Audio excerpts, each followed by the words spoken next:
Down అవుతున్నది. ఆయన చేతులు కదిలిస్తున్న టైంలో వాయిస్ తక్కువ వస్తుంది ఎందుకు మరి అక్కడ చూడాలి ఒకసారి. చెప్పండి. కాబట్టి ఇక ఇప్పుడు ఏం జరగబోతుంది అనేటువంటిది మనం అందరం కూడా ఇంకొక 1 వీక్ వెయిట్ చేయాల్సినటువంటి అవసరం ఉంది. ఏదేమైనా మళ్ళీ మనం ఇంకొక 2 నెలల్లో ఎన్నికలు ఉన్నాయి, సమయం తక్కువ ఉంది కాబట్టి చాలా ఉత్కంఠంగా ఎదురు చూడాల్సినటువంటి అవసరం అయితే కనిపిస్తుంది. రైట్. ఇక్కడ సుందరరామ్ శర్మ గారు ఒక ప్రధానమైనటువంటి అంశం ఏంటంటే ఈ అప్రూవర్ గా మారినటువంటి స్టేట్మెంట్ది కంపల్సరీగా ఆర్గ్యుమెంట్ ఉంటుందా, అప్రూవర్ది శాంతం వాంగ్మూలం ఉంటుందా?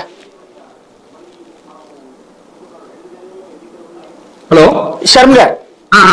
సరే, ఇక్కడ అప్రూవర్ కింద ఆయన మారిన తర్వాత ఆయన స్టేట్మెంట్ తీసుకుంటారు.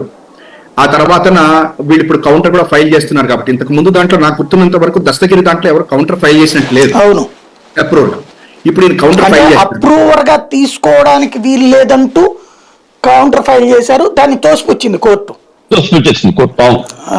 అప్పుడు ఆ స్టేట్మెంట్ రికార్డ్ చేశారు అనమాట. అంటే ఇక్కడ నేను ఏమని చెప్తున్నానంటే సార్, ఇప్పుడు వాళ్ళు వేసిన పిటిషన్ అతను అప్రూవర్ గా తీసుకోవడానికి వీలు లేదనే, లేకపోతే అతని దానికి కౌంటర్ అంటే రెగ్యులర్ ఇది నడిస్తే మాత్రమే కౌంటర్ వేస్తారు. అతను అప్రూవర్ గా యాక్సెప్ట్ చేయొద్దని వేసిన కౌంటర్ ఇది.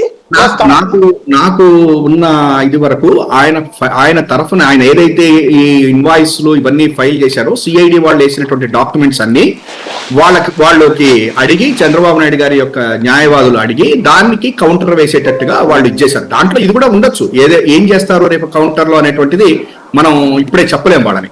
ఎందుకంటే డెఫినెట్ గా వాళ్ళు ఇందాక నరసింహరావు గారు చెప్పినట్టు ఇది ఇంతటితో వదలరు. ఇక్కడితోటి ఇదేదో రేపు 29న వాయిదాకి రాగానే వాళ్ళు మళ్ళా హైకోర్టుకి సుప్రీంకోర్టుకి ఇది డిలే టాక్టిక్స్ అండి. ఇది ఎక్కడెక్కడికి వెళ్తుందో తెలియదు మనకి.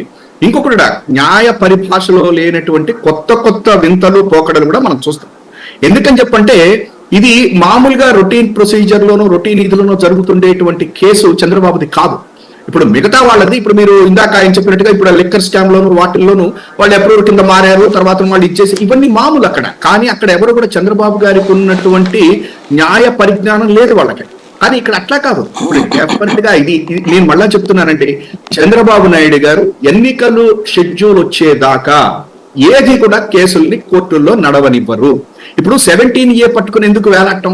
17A పట్టుకుని వేలాడారు ఎందుకు? 4-5 నెలల నుంచి దరిదాపుగా ఆయన వేలాడిన తర్వాత వాళ్ళకి ఇప్పుడు కూడా చూడండి, ఇప్పుడు కూడా ఐపీసీ సెక్షన్స్ కింద ఆయన మీద ప్రొసీడ్ అవ్వచ్చు.